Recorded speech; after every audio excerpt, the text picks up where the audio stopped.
બનાસખાલીમાં જે મહિલાઓ પ્રત્યેના જે અત્યાચારો થયા છે, મહિલાઓનું શોષણ કરવામાં આવ્યું છે, બાળકોના અત્યાચારો કરવામાં આવ્યા છે, એ બાબતે અમે લોકો રાષ્ટ્રપતિને આવેદન આપવા માટે થ્રુ કલેક્ટર અહીંયા બહેનો ભેગા થયેલા છીએ અને અમારું સંદેશ કે અમારું કહેવાનું ફક્ત એટલું જ છે કે બહેનોને ધાર્મિક હાથો બનાવો નહીં, રાજકારણનો હાથો ન બનાવો. સ્ત્રી છે એને સ્ત્રી જ રહેવા દો, એને નથી કોઈ ધર્મ સાથે જોડો, ન કોઈ રાજકારણ સાથે જોડો.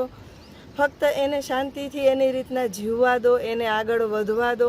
અને આ જે કંઈ પણ અત્યાચારો થયા છે એ અત્યાચારોની સંપૂર્ણ તપાસ થાય અને જે કંઈ પણ તપાસ થાય એ બીજા રાજ્યને સોંપે, એ રાજ્યને પણ નહીં. કારણ કે ત્યાં જે કંઈ પણ બનાવ બન્યા છે એ બનાવ બનાવવા માટે કે જે બનાવ કરનાર વ્યક્તિ છે એ બધા ત્યાંના એકદમ સક્ષમ વ્યક્તિઓ જ છે, ગુંડાઓ જ છે. એટલે જો ત્યાં તપાસ થાય તો અહીંનું જે કંઈ પણ સ્ત્રીઓ પ્રત્યે અત્યાચાર થયા છે તેનું સાચું સ્વરૂપ આવી ના શકે. એટલા માટે અમે લોકો આવેદનપત્ર આપવા આવ્યા છીએ કે આની તપાસ સરસ રીતના કરો અને સ્ત્રીઓને કોઈ પણ ધાર્મિક સામાજિક હાથો કે રાજકીય હાથો ના બનાવો.